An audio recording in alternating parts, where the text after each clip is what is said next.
हिंदी शिक्षाप्रद कहानी ज्ञान बड़ा या व्यवहार। एक बड़े राजा हुआ करते थे। जितने वह पराक्रमी थे उतने ही समझदार भी थे। उन्होंने अपने दरबार में कई ज्ञानी लोगों को अच्छे ओहदे दे रखे थे। वह सबका काफी सम्मान करते थे, लेकिन इन सब में जिनका वह सबसे ज्यादा सम्मान करते थे वह थे उनके राज्य के राजपुरोहित।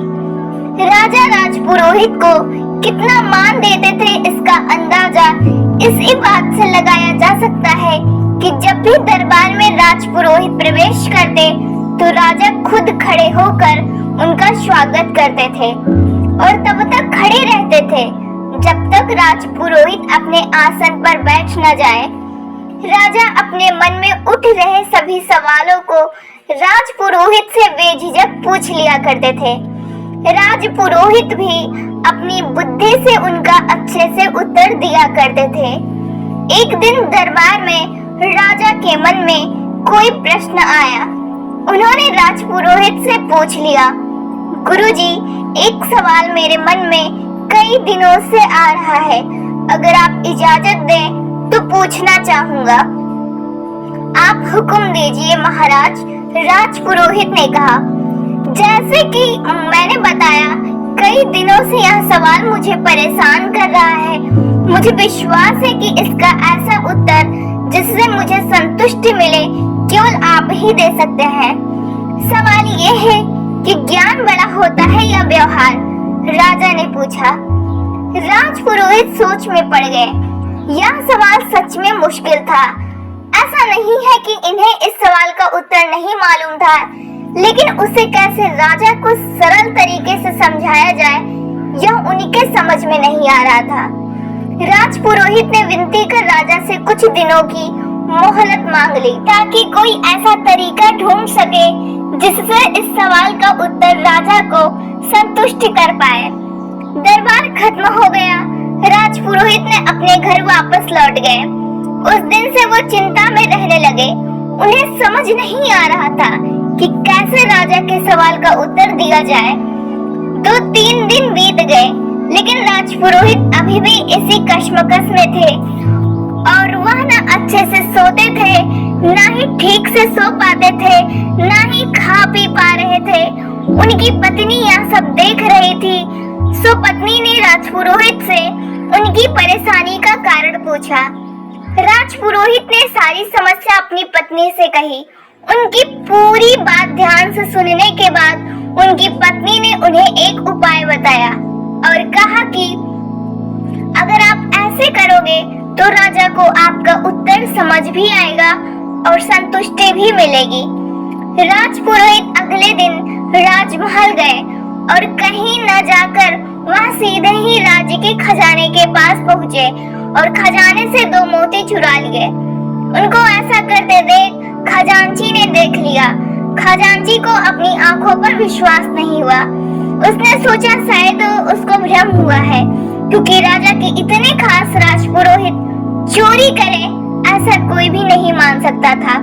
उनके एक बार कहने से राजा उनको बेशुमार धन दौलत दे देता। अगले दिन राजपुरोहित फिर से खजाने से 2 मोती चुरा लाए।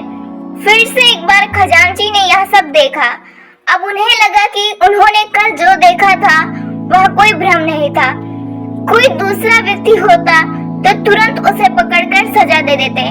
यह तो राजा के बहुत ही खास राजपुरोहित थे और जितना खजांची राजपुरोहित को जानता था वह तो बड़े भले आदमी हैं।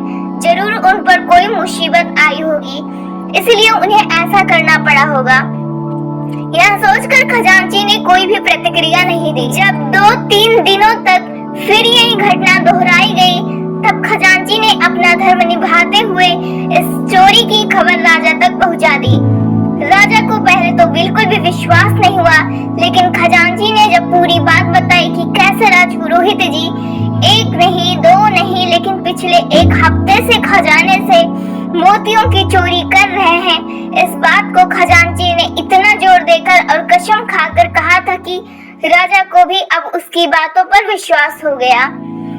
अगले दिन जब राजपुरोहित दरबार में आया अब राजा ने ना ही उनका स्वागत किया, ना ही अपने जगह से खड़े हुए। राजा ने राज पुरोहित से पूछा, क्या आप खजाने से मोतियों की चोरी कर रहे हैं? राज पुरोहित ने कहा और सारे मोती राजा के सामने रखते हुए कहा कि लीजिए, ये सारे मोती जो मैंने चुराए हैं। राज पुरोहित का ऐसा व्यवहार देखकर राजा के साथ दरबार में बैठे सभी लोग आश्चर्यचकित थे। राजा ने राज पुरोहित से कहा, अगर आपको यह मोती लौटाने ही थे तो आपने चुराए ही क्यों? राज पुरोहित ने राजा से माफी मांगते हुए कहा, महाराज, मैं चोर नहीं हूँ। मैंने यह सब इसलिए किया क्योंकि आपने कुछ दिनों पहले मुझसे जो प्रश्न किया था उसका संतुष्टि भरा उत्तर आपको दे सकूं। जैसे कि यहाँ उपस्थित सभी लोगों ने यह देखा कि आज महाराज ने न ही मेरा स्वागत किया और न ही पहले की तरह मुझे इज्जत दी, जबकि अभी भी मेरे पास उतना ही ज्ञान है जितना पहले था, बस कुछ बदला था तो मेरा व्यवहार। इससे यही साबित होता है कि आपके पास चाहे जितना ज्ञान हो, अगर आपका व्यवहार अच्छा नहीं है तो सब व्यर्थ है। इसलिए व्यवहार सबसे बड़ा है, ज्ञान नहीं। राजा राजपुरोहित की बातों से और उनके द्वारा दिए गए इस अनोखे उत्तर से बहुत प्रसन्न हुए। उन्होंने आज जैसा व्यवहार राजपुरोहित के साथ किया था उसके लिए माफी मांगी और एक बड़ा इनाम उन्हें दिया। दोस्तों, आज के इस शिक्षाप्रद कहानी से मिलने वाली सीख को हमें अपने जीवन में इम्प्लीमेंट करना चाहिए। हम चाहे जितनी पुस्तकें पढ़ ले, अच्छी वीडियोस देख ले, आर्टिकल पढ़ ले या जितना नॉलेज प्राप्त कर ले, लेकिन अगर हम उन्हें अपने जीवन में, अपने व्यवहार में नहीं लाते हैं तो सब व्यर्थ है।